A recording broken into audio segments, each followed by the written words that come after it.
Hi, Will Academy podcast listeners. Thanks for tuning in again to episode 108. If you're new to the podcast, or if you're a regular listener, just a little bit of an introduction what this episode is about. So in the past, I used to always interview different people from the wool industry. And in this episode and also the two previous, I'm always talking to the same person, which is Evan Thomsen from Flock Wool. And the reason being is that I joined Flock Wool in the beginning of this year. It's a little wool trading startup based in Albania. And we thought it might be interesting for listeners to hear about the journey of Flock Wool, how we go about starting this little business, the difficulties we faced. And this is, I hope you enjoy this little journey. If this is not for you, don't worry. I also have other podcast interview guests lined up, and they will be published going forward. But for now, in this episode, I will be talking to Evan about Albania, about the Albanian economy, about the Albanian industry, especially the wool industry. So I hope you enjoy this episode, and let's dive right in. Well, hello, Evan. Once again, it's good to see you and to be talking to you. Yes. And today on our agenda, we said we would talk a little bit about Albania and also the Albanian sheep and wool industry. And you had the chance to actually live in Albania for some time, although you preferred to have stayed there longer than you were able to. And we talked about that a little bit in one of our previous episodes. And in our last episode, you actually told us that you decided to move to Albania, and I was very curious, like, what were the reasons for you to choose Albania as one of the countries you would want to move to? It's not the most standard of stories, I guess. Like not many people, So my wife and I, we lived in Washington D.C. and we were working there, and not many people go from DC to Thailand, or northern Thailand in particular, and live there for a few years and then move to Albania. It's not, I don't know, not a playbook that many people follow, but generally kind of the reason why we're looking into Albania, sorry for the phone, let me silence that there. The reason why we kind of Albania came up on our radar was, kind of two factors, one a push factor and one a pull factor. So our pull factor is, like why Thailand from the beginning? It was an interesting culture. It was something new. It was something different. It was also something that we could handle cost effectively in a way. We moved there for the purpose of starting our own business and living free and independent, and following in a location independent entrepreneurial life. Trying to do that type of thing. And so we started our own business consulting firm while in Thailand and got to the point of location independence, and we're happy with that. And but the environments we still needed to be a little bit more cost effective and able for us to live that life and continue to take risks, and grow our business. If we would have been, I don't know, in Germany where you are, right, we maybe would have had to have been a little bit more cautious, and I wanted to be a little bit riskier, right? So that was kind of the pull factor for a place like Albania that is a very accessible cost of living for us and for what we were doing. But the push factor was Thailand became more and more difficult to be there. Thailand really loves tourists, but doesn't really like foreigners living there for very long. So it became more and more difficult, and honestly more and more scary. People were just like, "Oh, your visa's denied," and you would actually have to leave the country every 3 months to get a visa and then come back, and it was just very frustrating. And so we were looking for what place could be different, and Albania uniquely, as we've discussed, loves America, and their most generous visa policy for any country is for Americans. And so we knew we were going to be able to get a visa there without a problem. That kind of turned us on to Albania. And then as we learned more and more about Albania before we even moved there, by the way, we had never been there. Our first time in Albania was getting off the plane with our stuff. So, but it's we learned more and more, and we, got excited about it. There's a lot of history there. It's a absolutely beautiful country. We really like having access to both, the sea and the beach and mountains. And it's like, well, that's, that is Albania. So yeah, those are kind of the factors that pushed us in that direction. Yeah, and to be honest, before I ever visited you guys in Albania, I've never been there and didn't know much about the country. And strangely enough, whenever I told people, oh yeah, I'm going to Albania, I'm starting a business there, people were like, are you sure? And is it safe? And what are you doing there? And so, but then I also didn't want to really hear or listen to any of the prejudices people had around me, because I just wanted to, discover Albania on my own, and thought it was a great opportunity to actually, go and meet you guys and meet the people there. But to our listeners who can't do that, don't have the chance to go to Albania right now, go a little bit deeper of like describing the country. What is it like? What's kind of the short history of the country, so that people can imagine better what Albania is like. Yeah, definitely. Yeah. So like, especially as in juxtaposition to, at least what would be a broad, I think, American idea of what Albania is, right? There's, if you're 40 or older, probably, Albania as a communist dictatorship that didn't let people leave the country. That was what it was, many decades ago. And then if you're, younger than 40, I think your only knowledge about Albania is from the movie Taken. The bad guys from the movie Taken were Albanian. So yeah, those are two pretty difficult data points to get over. But yeah, it doesn't really characterize the country today. So yeah, obviously, during the Cold War, Albania, like many countries, had, had a very poor type of government, and it was very difficult for the people there. But that has changed. Obviously, there's still difficulties, and it takes time for a political system to fully manifest itself and fully transform into something more effective and just, and then, or for an economy also to get back off the ground. But yeah, Albania is not like that anymore. It's it's one thing I would say, one of the biggest things about Albania that I think stands out the strongest is the friendliness and honesty of people. Like, I would say that it's very they care about trust deeply. Like and we experienced that right from the beginning, just like, getting to know the first few people that we got to know, getting our apartment and stuff like that. In America, or, in Germany, or in, even in Thailand, how do you find a place to live? How do you get an apartment? You deal with contracts. It's a contract. You might not even know the person. You might see the person once who has your place, right? And it's like, well, who's your landlord, right? Like, it's somebody that you barely know the name of. You know them in a legal sense. You definitely don't know them in a personal sense. The place we were trying, we got connected with someone in Albania through a colleague of mine, and a colleague, and he connected us with somebody else in the town that we were moving to, who had some apartments. But he wasn't going to rent us an apartment because we had money. He had to meet us first. He had to see who we were as people. Like, are we good people? Are we honest people? Are we trustworthy people? Like, he's not just going to let unknown elements into his property before knowing them. And so, like, but we sat down with this person, we had a conversation, we had dinner, and had a great conversation. And that was like the start of that process. And then everything after that was just like, of course it's going to be taken care of. After there's a relationship of trust established, everything's very different. But that's where you start, and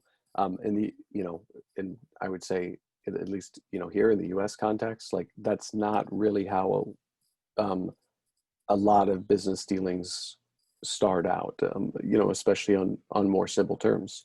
And then, even with, our colleagues in Albania, right, the people we're working with, it's similar to that. Like I developed a relationship with Albie, working with him on separate projects for like 6 or 7 months, and so we had this, relationship of trust established where, we know each other are going to do the right thing by each other. And that's, I think, why we were able to develop other types of work together.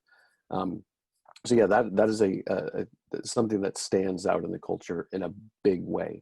They are very, very honest people, very, very friendly people, but they care deeply about establishing trusting relationships. And I think in part because there's historical reasons why there was a premium placed on trust, because of some circumstances. If you didn't trust somebody, they could actually potentially, do quite negative things to you. So but yeah, I guess the rest of the things in terms of like, okay, what is the condition of Albania? Like, okay, yes, it is a developing economy and stuff like that. But in terms of the rest of it, it's just like, okay, well, there's a there's a great road system. There's modern telecommunications and internet, and there's all of the conveniences that you would expect most anywhere. So yeah, I don't know. I think most people's impression on Albania, it's kind of a regional thing as well, right? Because of the Balkans, right? So it's a Balkan country. And then, if there's any other impression people have about the Balkan region in general, is that there was a big civil war a couple decades ago. So, you can't win, right? But. Yeah, so thank you, Evan. You gave us like a little bit of an overview of Albania as a country, the culture a little bit, and the economy. But now let's dive in a little bit more into the Albanian sheep and wool industry. What can you tell us about that? So the main thing that, again, so we go back to the, what was the problem that we saw? The problem that we saw wasn't something that was, unique to us. Everybody could see, hey, there's a problem with the wool. I guess the main thing that matters most is, has anyone tried to do what we're doing right now, or something to the effect? Who has gone in over the past 30 years since the industry collapsed to try to literally pick up the wool off the ground so people can get a livelihood, earn an income from this product that keeps coming back every year? Wouldn't that be a great idea? Yes, of course. Many people have tried it. Really, organizations, though, to my knowledge, there hasn't really been much of a business unit that has tried to solve this problem. There's quite a few studies done by universities in Albania, regional universities, that are talking about the wool industry. Here's what could be done. Here's where we could get funding. Here's where we could get investment. There's some international organizations, EU kind of based organizations that have try to do some development funding here and there. There's been some local organizations, mainly kind of started by foreigners, really, that have, tried to develop some type of a wool industry again. The thing that these have in common, or at least based upon, in part kind of my own academic literature review, as well as just like, just talking to people and learning from, okay, hey, in your experience and having sheep over the past few decades, what has happened, is that the attitude was well-intentioned, and the focus was, aspirational, or, well, ethical minded, I suppose, but that everything was very small scale, and everybody was trying to, I don't know. I think there's an attitude that, a big business is a bad thing for some reason. And I don't believe that. I think that's, well, that's a completely unfounded claim. And you can't generally make a claim about specific cases, I suppose. Right. And so everybody's like, okay, small scale. We want to help the smallholder farmer. We want to help the local community, the local project. Because that's what's good, apparently. I think that in our modern culture, especially when it comes to projects and funding and, some type of at the nexus of business and humanitarianism, something like that.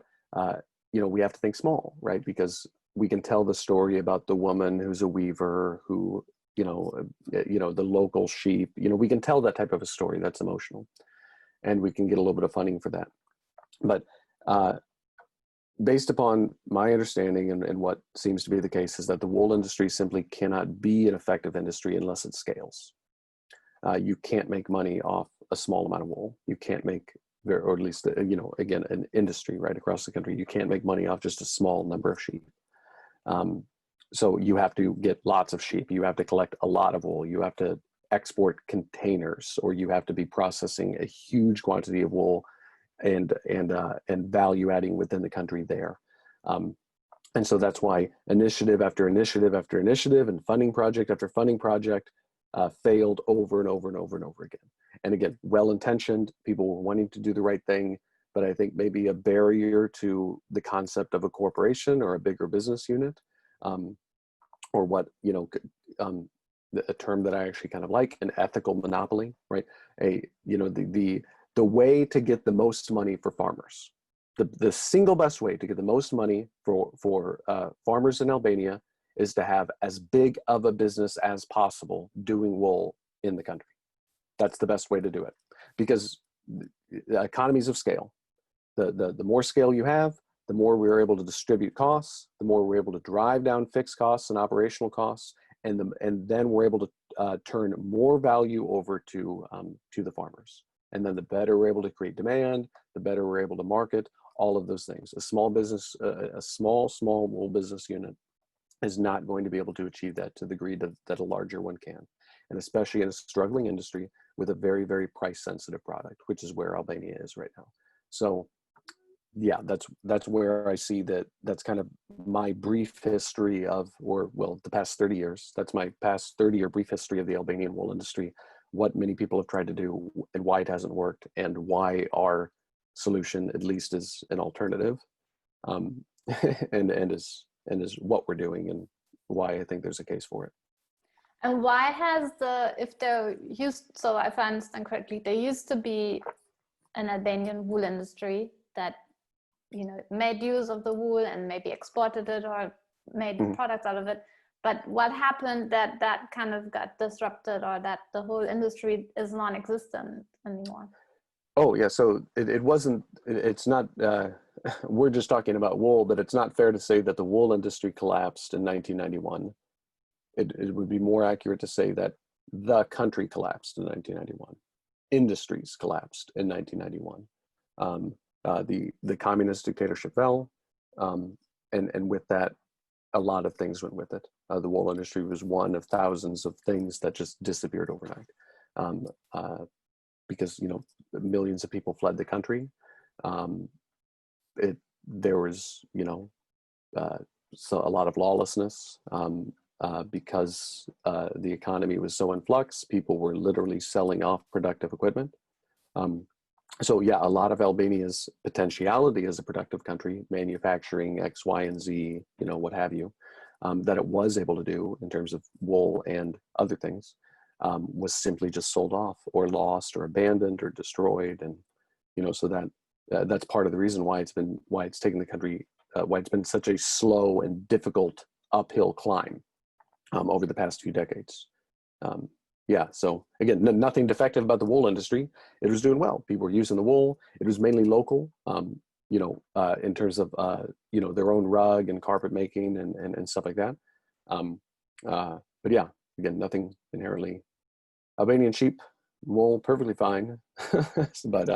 But politics does impact business, as everybody should know by now. Yes. So, and 30 years is or events as well impact business. Yes.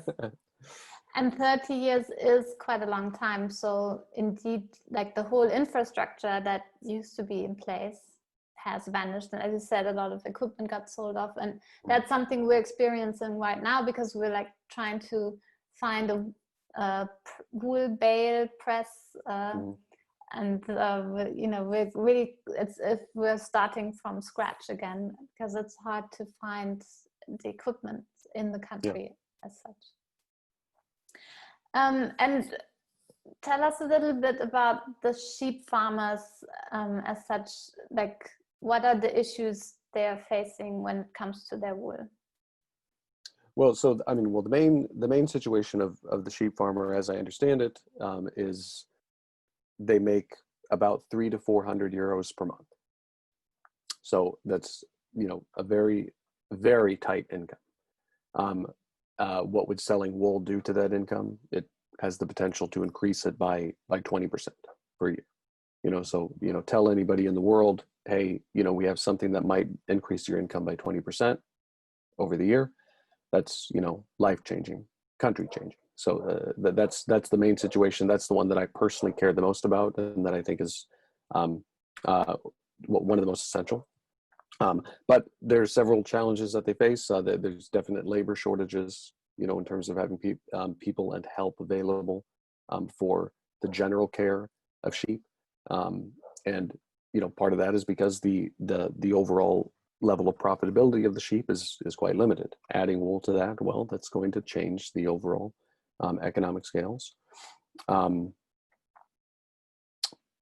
What else? I mean, in many of the environments where you're going to be grazing, as you experience, the Albanian sheep and culture is very, very free range. They move around quite a bit, but these environments many of these environments are not that accessible. They're very, very out in villages, and very small villages or smaller communities, and near either in or near mountainous terrain. And so there's a lack of infrastructure, to support, any larger scale operations for the majority of the sheep in the country. That's obviously not all of the sheep. It's kind of dependent upon breed, which we'll talk more about. But yeah, I would suppose those are the most broad circumstances that are impacting sheep farmers. Yes. Okay. Thank you so much for getting into these kind of topics. And of course, we have, researched and read about this, and we hope we kind of portrayed it in the best way possible today. If anybody listening knows even more about the situation, they're happy to maybe contact us and tell us a little bit more. And I think in our next episode, we will talk more deeply about the sheep and the Albanian wool. So I think for now, let's wrap it up. And then in our next episode, we'll talk some more about Albanian and the sheep industry. I suppose maybe the main thing from our perspective as a company is our chief product officer. His family have been farmers in rural Albania for generations. He himself is a farmer and a small business owner in the region. And so he's worked with sheep his entire life, knows everybody that works with sheep in the area. And so that is our main source of direct connection to that community, and to have the necessary expertise for us to conduct our operations effectively. Yeah, and we did visit a lot of shepherds and got to know a lot of sheep herders. So that was also quite insightful for us to learn more about as we went on our journey. Okay, well, thank you, Evan, and I'll talk to you soon. All right, talk soon. Bye. So I really hope you enjoyed our little talk about Albania and the Albanian wool industry.